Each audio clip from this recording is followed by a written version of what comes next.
Welcome to the Property Buyer Podcast, where we explore the world of residential and commercial real estate to help you make better decisions about buying, selling, or investing in all types of property. Join me, Rich Harvey, CEO of propertybuyer.com.au and multi-award-winning buyer's advocate. Our podcast features expert interviews, market trends and insights, and practical tips for navigating the complex world of Australian real estate. Whether you're a home buyer, a seasoned property investor, commercial buyer, developer, or simply curious about the property market, our podcast is for you. Join us as we share our knowledge, strategies and experience and help you achieve your property goals.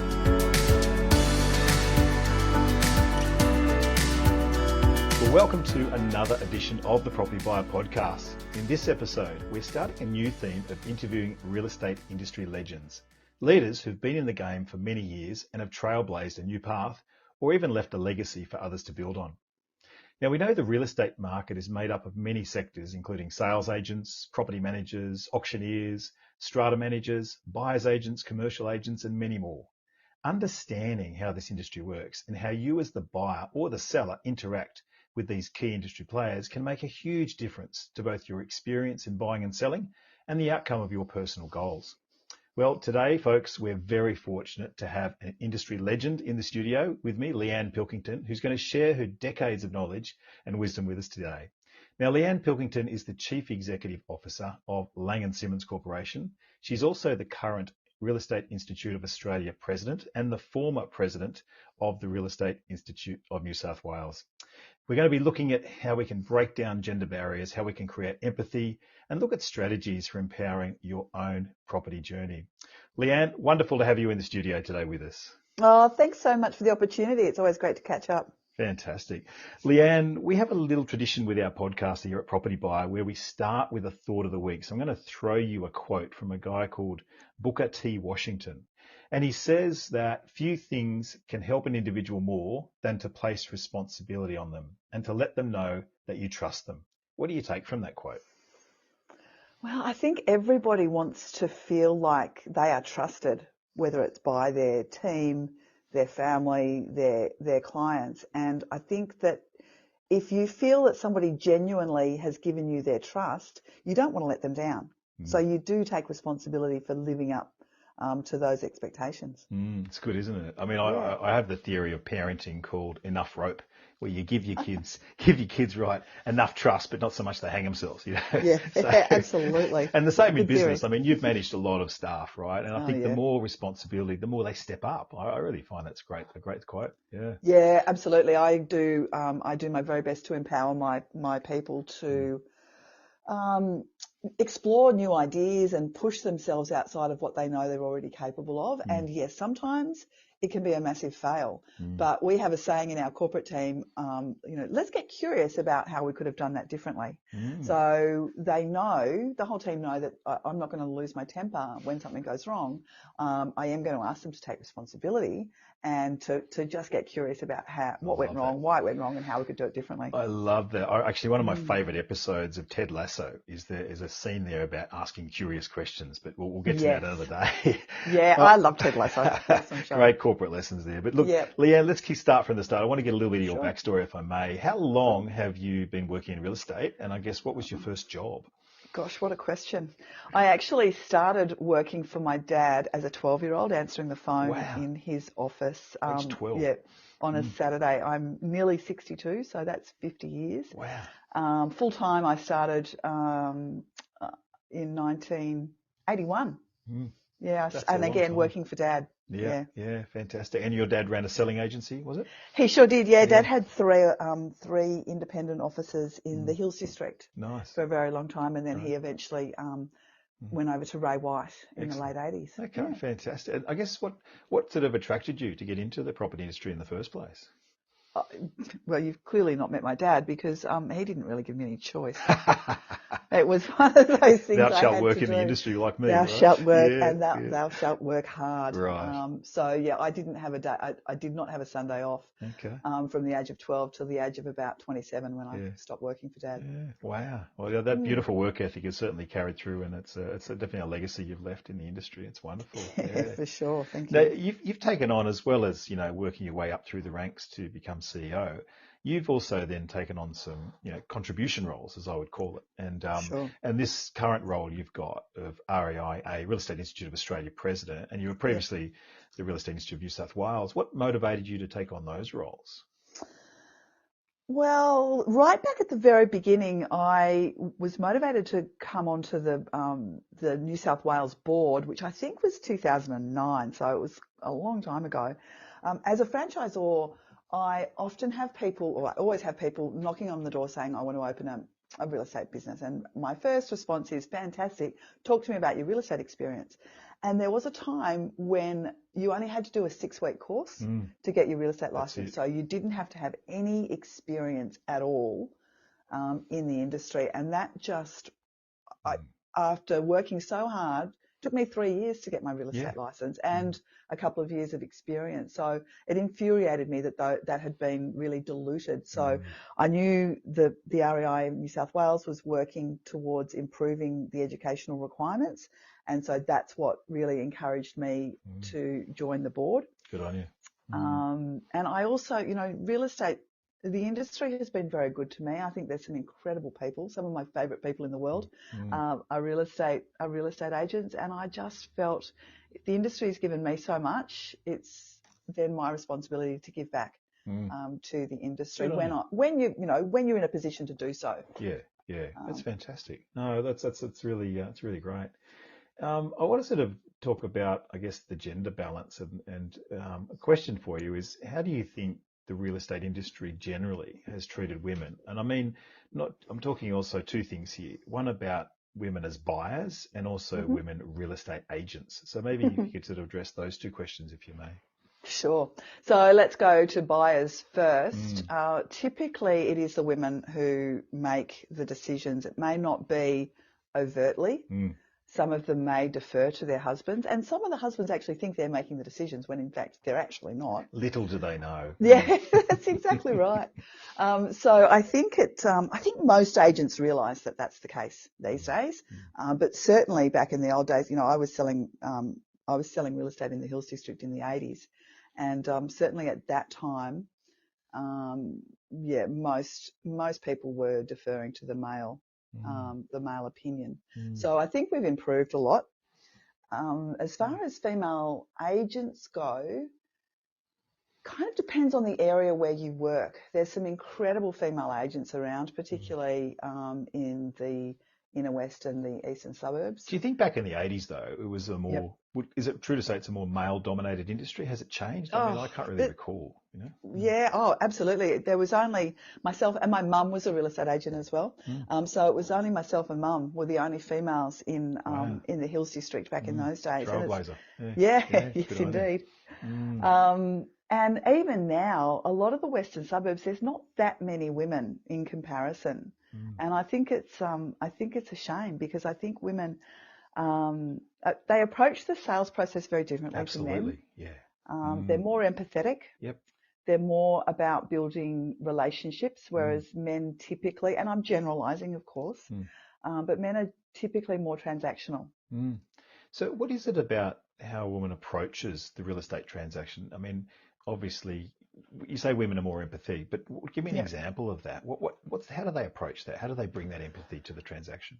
Well, I think they're genuinely interested in the family that are going, or the person that's going to buy the property. I think they tend to ask questions to understand rather than asking questions just to then have an opportunity to respond with whatever sales pitch. So that's a really good point. I mean, as a buyer's agent, I've done thousands of open homes, and I meet lots of different agents, and of all various qualities and genders. And I find that some agents are little like robots that have got a little clipboard, or today they've got their mobile phone, and saying, "What's your name? Where's your mobile number?" And even the tone of their voice when they ask that is important. And whereas Some great female agents will, as you say, ask great questions. They go off script. I mean, everyone's been given a script if they've been trained well. Sure. But often, I find women are really good at getting that deeper level of, how many other properties have you seen today? And how long have you been in the area? Do you know the schools in the area? Like asking a lot better questions, I think brings that rapport and empathy, in my view. Yeah, absolutely. And I just think that some people are much more naturally curious than others. And we always have to remember that just because we are doing, 5 or 10 open homes over a weekend, and it gets very repetitive because we're doing it week in, week out, some people are buying only for the first or second time in their whole lives. So we have to be mindful of that and get off the scripts and dialogues and the rotation. You have to genuinely try and connect and understand the needs of the person in front of you. Oh, fantastic. So what do you think the gender balance is now in the real estate industry between male and female agents? Have you got any ideas on the rough percentages? Yeah, so if you actually look at the split across the industry in general, it's round about 50-50. There's a slight increase. There's a slightly more women than men, but that is because there are more women in property management and admin and support roles. So we can't get any clear info on the actual gender split of agents, but it's nowhere near 50-50. That's great. Fantastic. And by the way, I know some fantastic male property managers too. In fact, I've got some that manage my properties and they're brilliant, so I think there's a lot more crossover. And I think also that there's perhaps not that same level of bias or perception that a particular part of the industry is superior or inferior. I mean, a lot of people think, oh, you're the lowly property manager. I think property managers have the hardest job in the world. Totally. And they should be absolutely acknowledged. I mean, I often send off an email to my property manager that thanks so much, well done. And they don't get any encouragement in the day. No, they don't. And it's thankfully now I think people are seeing that property management is a genuine career option. It's not just a job. And every business needs to have a strong property management department. It's a critical part of a successful business. Yeah. During the opening, we talked a little bit about trust, and I just want to ask you about, what the general public's perception is of real estate agents. I mean, most people have a warped, previous distrust of agents. Yeah. How do you think the sales agent approaches their job and can rebuild the trust and those poor biases that still exist out there? I think that the perception of agents is a really interesting conversation, and I would love to be able to drill down into those numbers where it says that the majority of people think real estate agents are unethical. I think that if you speak to homeowners that have sold their property, by and large, most of them are very happy with the agent that they chose because they went through a lot of detailed research and interviews to find the right person for them. I think quite often the challenge is with buyers who don't necessarily understand the obligations on a selling agent. I think that. And just touch on those obligations. Tell me sure. why you think the buyers probably get annoyed or cheesed off that they think they're being unethical, where in fact you might say they're just doing their job. Let's unpack that a little bit. Yeah, the job of a selling agent is to achieve the highest price for the homeowner. That's what we're paid to do. That's what we're required to do. It can get difficult for buyers that don't necessarily understand those obligations. But we also have to be really careful. There are some parts of Sydney where underquoting is a real issue. We'll come to that in a minute. But Right. And that undermines the trust across the industry, which is really disappointing. Yeah, I think I've found that agents that are very transparent in the process are the best agents. They say, I've received an offer of X. They often tell you what the offer is. You'll need to be above that if you want to be able to buy this property.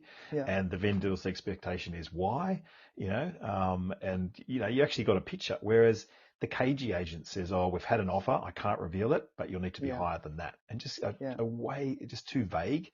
and then they're vague or bad communicators. That's what builds distrust. If they're poor communicators, like as a buyer's agent, we're on the opposite end of the spectrum. We're trying to secure the property at the lowest price, but we know there's going to be competition for that property. So we have to understand we're not just competing against the agent in a way, we're competing against the owner and other buyers. So, as buyer's agents, we have to really read the play across all those areas. But I think a lot of people have that distrust or perceived thought that agents are dodgy because they're just doing their job and they're just trying to create competition. They don't understand that that's a legal obligation on the behalf of the agent. Absolutely agree. But I completely agree also that transparent communication is what we all need. It's not just in the buying and selling transaction. It's in life. It's in business. Absolutely. It's in everything we do. It's so important to have consistent, clear, transparent communication. Well, let me ask you the question about underquoting. I mean, often underquoting is it's been outlawed, obviously, but it's often mentioned in the media as a continuing problem. Are you seeing any evidence of there and amongst your colleagues? Is it still occurring? What's happening out there? Yeah, it's absolutely still occurring. And fair trading are trying to do what they can about it. It's not that easy with the resources they have in fair trading to accurately and effectively deal with it. But part of the challenge is that underquoting works. And when I say it works, it does get more people to come to the property.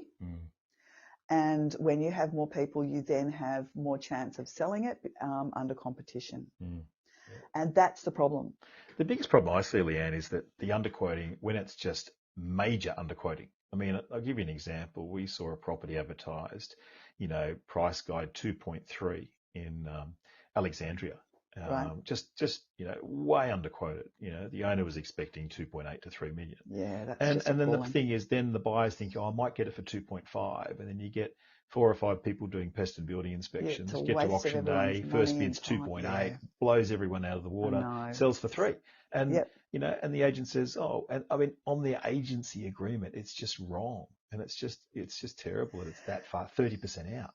And the only way we're going to stop it is for the fair trading to get really serious about it and fine and name and shame the people that consistently do it. We've had a situation not far from where I live. The property was up for auction. The owners wanted 1.6. There was a prior to auction an offer of 1.5. The owners knocked it back. And then it's been listed by another agent quoting 1.2. Now, there was an offer in writing of 1.5. We know the owner wants 1.6. It's like, what is going on? Just be open about it, it's so infuriating. I mean, if I'm the agent, I'd be get sick of all the calls saying I can, just make your life easier for yourself, So So. Do you think the fines are high enough? No, I don't. No, I don't. What's the number? What's the fine if you want? It depends. It's a unit price, so it's it can run in the thousands of dollars. But some of the agents out there that are routinely underquoting are earning a serious amount of money, and they look at some of these fines as just a cost of doing business. Do you know what I heard from a friend the other day? They were talking about speeding fines in Sweden. And apparently, if you speed in Sweden, depending on the level of speed you go over, it's also correlated with how much you earn. And so if you are like 15 kilometres over the limit and you earn, $1 million a year, your fine could be quite significant. So imagine if they had the same system here in Australia. If we linked underquoting to how much a real estate agent earns, there's a novel approach for fining people. What do you think? Yeah, that's for sure. That's a really novel approach. Like I'd love to see. Oh yeah. I do. I like it a lot. But so unfortunately, sometimes the homeowners are complicit in the underquoting. Yes. So the agents will say, look, and this is verbal, they don't necessarily put it in writing, but they'll say, look, your property's probably worth 1.5 to 1.6, but we, to get the most people through, we need to show it at 1.2 to 1.3. Yeah. And so that's the information they're giving their owners, and the owners want to get the most money, and so they believe that the agent's strategy is the right one. And then they'll sign off on that agency agreement to protect themselves. Yeah. Correct. Yeah. So it's very complicated. Yeah. Okay. Really complicated. There you go. So just quickly back to, I guess, just the gender balance, if I may. Just Sure. what support or, I guess, policy initiatives have you seen help to bring more empowerment to women in the real estate industry? Is there any kind of things that have been done to bring more strength? Oh, look, just from just a purely a Laing and Simmons perspective, I can tell you we've got a WhatsApp group with some of our senior Fantastic. female agents and some of the newer agents, and the sharing that goes on in that group with the girls it's really lovely. They just get the support they need. They don't feel intimidated to ask the question like they might in a bigger group. So it's just those little things that can really make a difference. That's and great. you know, we've also got some business owners that are encouraging single mums to come back to work. So you've got to have that flexibility for, you know, it's not just women, it's anybody who's a single parent in particular needs to have a bit of flexibility so that they can look after the needs of their family as well as work. Fantastic. And you've been involved with things like Rise, and is there any other kind of groups, or just tell us a little bit about that? So Rise is a group focused on the well-being, in particular the mental well-being across the real estate industry. It is a very stressful business. You're dealing with people's biggest asset. And you're also dealing with people who are at their most stressed, because people who are buying and selling property don't always do it for happy reasons. Yep. And even when they are happy reasons, it's still a big financial transaction and you have to make sure you get it right. So it doesn't, you know, high levels of stress doesn't bring out the best in anybody. So that can make it hard for the agents. I'm also involved in a group called Real Women in Real Estate. So we're a networking group for women. And it's just, I mean, it's not so bad now, but when I started that group in 2015, you would go to conferences, for example, and all the people on stage were blokes. And the way they approach things and their stories don't necessarily resonate with women. Yep. So it's just important to have that diversity. Absolutely. Yeah. I think in any business or any industry that mental health is something that needs to be looked at. I mean, you look at first responders or people in the police force, and they get to witness the worst of the worst. And yeah, imagine going home from work and, you know, my neighbour used to be a policeman and he had to pick some teenager up off the tracks one day that had died. And imagine how that affected him, you know. Awful. But I think it's really important. You make a good point about having those sharing groups. You know, we do the same in our team. We share our wins and we share our losses. And I ask the team a question. Guys, tell us what went well and tell us what didn't go so well this week. And how can we do it better with our clients? You know, it's always a matter of, and I think we learn so much more from our failures than we do from our successes. And if you're willing to be vulnerable and share that with your team, I think that's a really good strategy. It is. Yeah, we do it. That's Friday mornings for us. Good on you. And you've got to have that psychological safety within your team that people aren't going to use your challenges to, you know, have a crack. Yeah, that's good. So it's very, very important. We've also got an employee assistance program, so basically a counsellor available for all of our Laing and Simmons team members and their families. And we put that in place. We've probably had that for about 10 years or so now, and I wasn't sure that it would get used, but it gets used every month. Excellent. Sometimes multiple times a month. So I'm grateful that people are actually, you know, reaching out to talk to someone when they need it. Well, we all need a tune-up. We should be going to the doctors. We get our cars serviced, so we should be getting our heads serviced. We really appreciate you tuning in to the Property Buyer Podcast, and I hope that you're finding our expert interviews helpful. So that we can keep providing this information and growing our audience, we rely on word-of-mouth recommendations.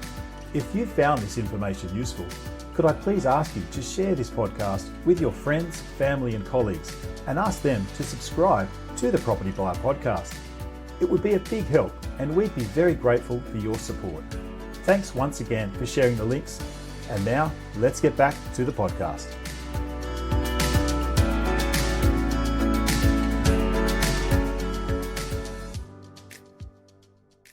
Leanne, you mentioned that some people sell their homes for not happy reasons. I just want to touch on divorce, death, and separation just briefly. Yep. But divorce and separation, it's been a major reason for a lot of people, you know, selling their properties and obviously an agent getting a listing. But how do you think women sellers / buyers could be better protected in getting a fairer outcome in these situations?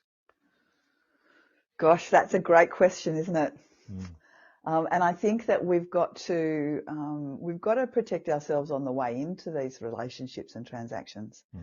And nobody really wants to think about it at the beginning of a relationship because that's all happy. Mm. But you do need to make sure that you get your own advice, and you don't just blindly sign paperwork that you're given. And I know there are plenty of women that actually do. Yeah. I mean, we've helped a lot of divorced women over the years in my business as buyers agents, and even my neighbour. As I mentioned, the guy next door, he was a policeman. He died several years ago, but she had no idea on the finances. It was a traditional marriage. The husband had done all the money stuff, and she had a couple of sons, but they were just too busy. So I basically helped her, with the whole selling process and untangle it, and then I helped her buy her next place as well. And she just couldn't have done it. She would have been like a lamb to the slaughter. She would have been absolutely taken advantage of. And I just think, particularly if you're going through divorce and separation, there's major emotional upheaval. You're not good at making decisions typically, and you can make a terrible decision in those situations. Sure. So my advice to anyone listening today is that don't be afraid to reach out for help. Get professional help. And make sure you use someone who's trustworthy and not going to take advantage of you. But also, when you do find someone trustworthy, don't second guess them every second step of the way. Yeah. And it's hard to find that balance, right? How can I really trust them? But I think that we really all have to educate ourselves along the way. So don't wait until everything's gone wrong. Even it might be that you've got wealth in shares, for example, or in property, but your husband's taking care of all of it. Just ask him to start helping you understand. That's it. And most partners are really happy to do that. And if they're not, quite frankly, I'd say that's a flag. Yeah, there you go. Yeah, you've got to trust each other. Absolutely. Yeah, for sure. Yeah. I want to just turn briefly now to, I guess, the regulation in the industry, particularly around sales agents at the moment. But do you think there's adequate or inadequate overall regulation of the industry for selling agents? Look, I think that it's over-regulated in a lot of ways, and they keep adding to the regulation, and they keep making. I really wish that the regulators would actually either take more notice of the people at the coalface on the ground, or spend some time in an agency to understand how the process works, so we can more effectively integrate the regulation. So, for example, sales agents are required to make a note of any time they talk about price over the phone to a buyer. They're not required to take the name and phone number of the buyer and the price conversation, just the price conversation.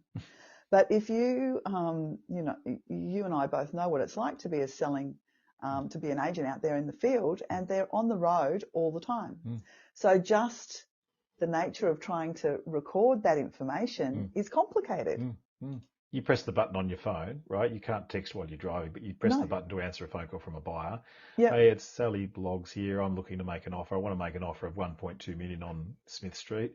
How do you record that? You have to remember it, and then you get another 3 phone calls, right? It's just it's not workable. And it's not that we don't want to comply. It's not that we don't want things to be more transparent for everybody. It's just that some of the things that are asked of us are not practical. That's it. Yeah, I really like your idea of getting at the coalface. I think there's been some ministers that have been pretty proactive and actually getting out there. I've just forgotten his name. The previous guy in the Liberal government, what was his name? The Technology Innovation Minister. The guy from REIA, I forget his name, but anyway, he was out there trying to reform. But I think you're right. I think there is a bit too much over-regulation, and but just talking about reform, where do you think reform in the industry? I'm not just talking New South Wales. If you were a minister in the government, what would you change if you had the power? Wow, that's a big question. Put you on the spot. Come on. Yeah, really have. Well, I know it's on you're the real estate president, so I'm sure you've got some agenda items you want to plug. So. Yeah, well, we're sort of at the moment we're working with the Attorney General's office on the anti-money laundering requirements. Now, we're absolutely supportive of playing our part in stamping that out, but we also have to learn from what's happened with our New Zealand friends, because they, even a small business, was spending $30,000 a year on compliance. Now, most real estate businesses are very, very small, and that's their margin in some cases. So, and we also need to, because bankers and lawyers are also caught under this legislation. So we don't want to be sending the same information through 3 times. So how can we all work together to make sure that it's seamless? But what does tend to happen is that the regulators are, often lawyers, politicians they've never worked in small business, a lot of them. And so there's just a lack of genuine understanding. And that's the bit that really frustrates me. I want them to really understand our business more effectively, and then the legislation would work better for everybody. How do you think you can bridge that gap between educating a minister or educating a regulator and showing them the actual practicality of what's written in an act or a regulation? Because it used to frustrate the hell out of me. I was in government for 10 years. When I was very young, in my 20s, I worked as an economist, and I would analyse government regulations, and the way that it's written, it's just so complicated. How do we bridge that? Back to the question: how do we bridge that gap to have more effective and relevant reforms? I wish there was an easy answer. Certainly here in New South Wales, they have tried to do that by getting people with more industry experience involved in, think tanks and panels and all of that sort of stuff. But it sounds great in theory, but I haven't seen it effectively positively impacting the legislation that's coming out. Our supervision guidelines, for example, have just been updated, and I was told that they were being updated to simplify it. Well, I've spoken to plenty of people, including my own team, and they've said simplify. I don't think so. The opposite. They've just made it more complicated. It's almost like, how they have that TV show called Undercover Boss, right? And the boss has to put on their cap for a day. I think we need to do that. Oh, how good would that be?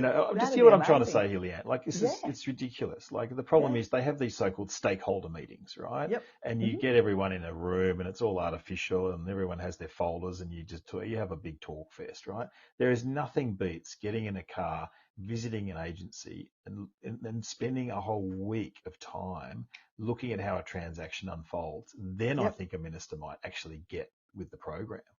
Absolutely. That's my view. There you go.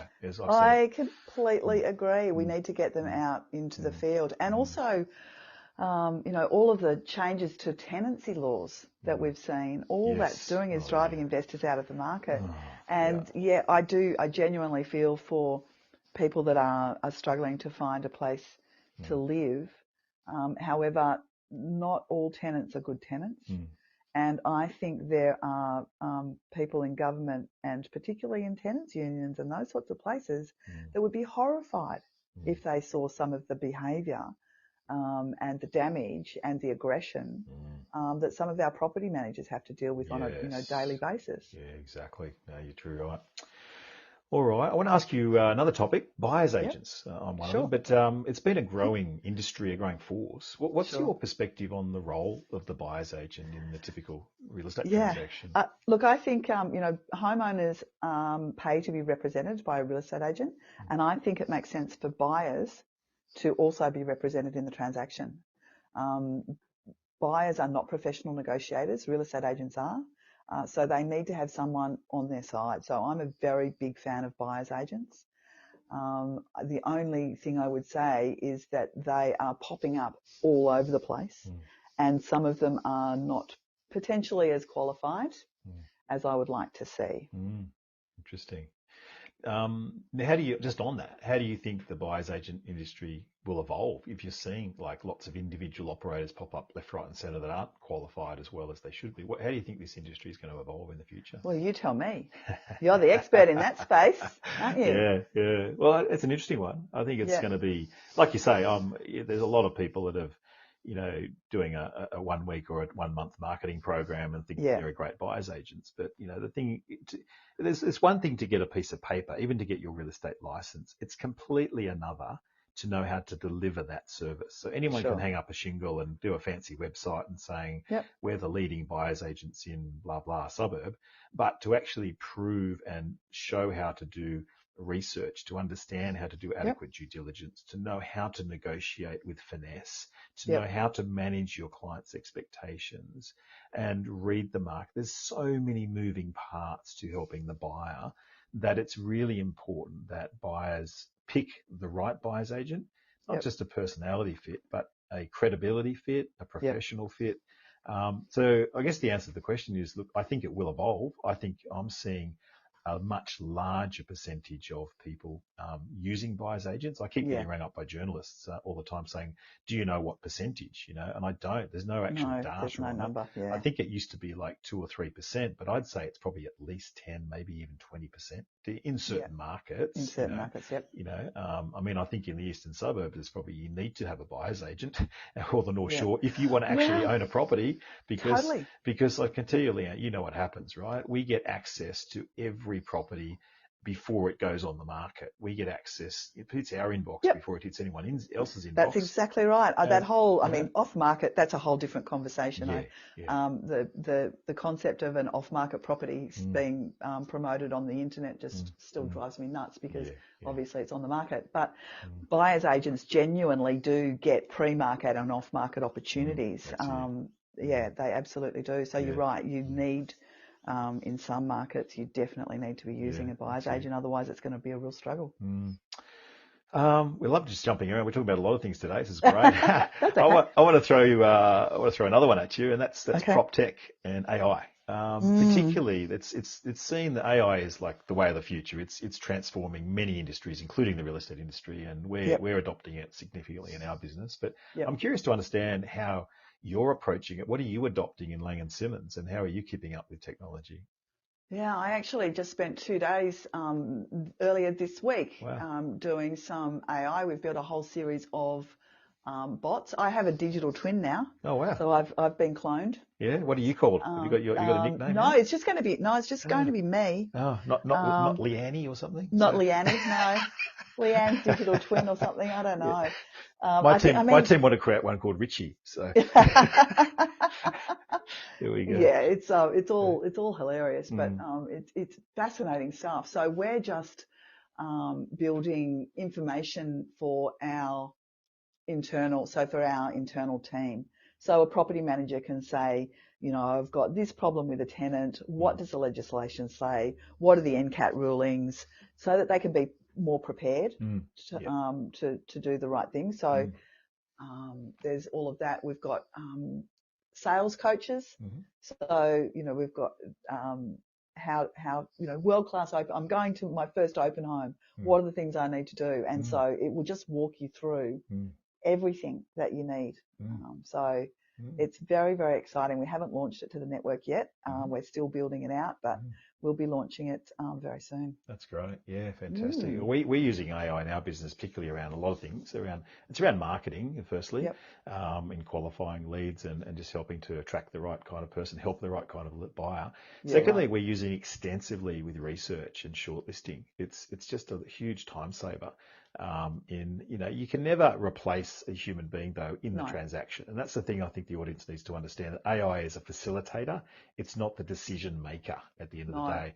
Like when we're appraising the value of the property, we don't rely on the automated valuation systems. You can press a button and CoreLogic will give you a number, but it can be out by 10, 20, even 30, even 50% sometimes. I've seen some. So I think the key that we always say to our team is make sure that you always apply a healthy dose of skepticism and reality to anything that AI produces for you. Absolutely. I mean, there's a couple of things with AI. Firstly, it doesn't always tell the truth. So it can, or they call it hallucination. Yes. But it makes stuff up. So you've got to be very specific with the way that you question the AI, the prompts that you put in. So that is really important, and it doesn't predict the future. So it only can provide it's just a really fast way of gathering all of the information that's available on something. No, that's good. So that's all history, right? It's not future facing. Typically. So really good point. Really good point. Another question for Leanne. You have quite a few franchises in different parts of New South Wales, but tell us about how you see the mood of the property market right now, and is there any kind of significant factor that's influencing the general property market at the moment? Yeah, I've never seen prices continue to rise in a high interest rate environment. Usually they'll be going down while interest rates are going up. So we haven't seen that. To my knowledge, we haven't seen it before. I've been in the industry for over 4 decades. So that's interesting. We are low supply, high demand. The government understands that that's a problem, and they've promised to build, so many properties, but they are falling way behind. So it does not look like housing affordability is going to improve anytime soon. As we sit right now, as we're recording this podcast, we're sort of in the last month of winter. Some people are telling me that there's not enough stock around, but they're also telling me that they are seeing a lot of people signing up to put their properties on the market prior to Christmas, so for spring. So, we're, it's a level of uncertainty because we're not sure that we're at the last of the interest rate rises. We're not sure what's going to happen with the global economy. We're in a real state of flux around the world. So that level of uncertainty makes people sit on their hands. But as we said before, people have to sell. People don't always get to choose when they buy and sell property. Sometimes those decisions are forced upon them. I reckon just my perspective is that I think we're definitely at the end of the interest rate cycle. The next rate rise won't be coming. It's going to be on hold. I think we may be very lucky and see a drop in December, but much more likely definitely in February. Definitely totally agree with your low supply, high demand. And we're seeing that in a lot of markets across, Sydney, Brisbane, to a lesser extent Melbourne, which is a great opportunity to buy counter-cyclical. But we're seeing interest rates is probably the biggest factor that's putting the handbrake on, which is natural, right? But but to your point, there has actually been a couple of times in the last couple of decades where prices have risen while rates have gone up, but typically they've slowed dramatically. Not like this. But in this last one, because the biggest X factor has been migration, 650,000 people arriving on our shores in a 12-month period has absolutely spiked demand for both rentals and for buyers. And think about all of those migrants, they're probably renting, the majority, they're going to become buyers. Probably at least 1/3 of them will become buyers in the next couple of years, which is going to put additional pressure. So you talk about those factors washing through the market. Once we get interest rates dropping, 1/4 to 1%, you would just watch the market reignite. So you've heard it here. I agree with you. So tell us also, do you have any comments on the top end of the market? So sort of luxury property in the 5 million plus range. Are you seeing any trends in that area? Well, they don't have to typically worry about getting money, right? So they don't worry about interest rates. They're buying their properties outright. So there's always demand at that top end, and that seems to be more and more demand as people are just getting, a percentage of people are just getting richer. Sadly. So there's a lot of demand. There's a lot of demand from offshore as well.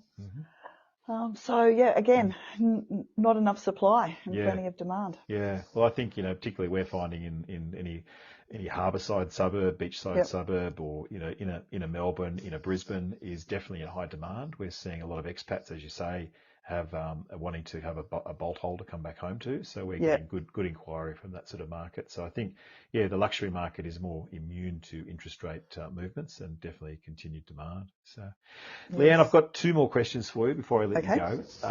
I just want to ask you personally, what's been your best property investment, if you have one, if you're happy to share?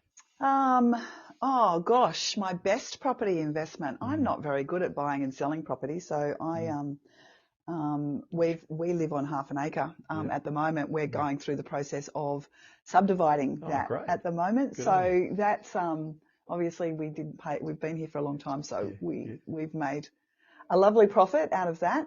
But we've also got a couple of properties in super funds that we've added granny flats to. Excellent. And so that it's it's really been effective because for us in our super, our strategy is that high return. Absolutely. So that has been fantastic. I can't agree with that more. I'm a big fan of granny flats. I've got a couple myself, and if you ever listen to my webinars, I'm always plugging granny flats as a great strategy. It's a relatively low, affordable cost. You're actually solving the housing problem for a lot of people too, because you're providing more affordable rentals, and it's a great way to and you don't have to do it all at once either, right? Yeah, that's right. You can buy the property and then add the granny flat. Yeah, you do it later. Yeah. Fantastic. Well, last question. What's your best property tip that you'd love to share with our audience today? Maybe your buying or selling tip. I think people are always waiting to buy at the bottom of the market. They want to sell at the top and buy at the bottom. Buy and sell in the same market. It's and the best time to buy a property was 40 or 50 years ago. Second best time to buy is now. Property is going to continue to increase. And just get some really good advice. Go to a mortgage broker.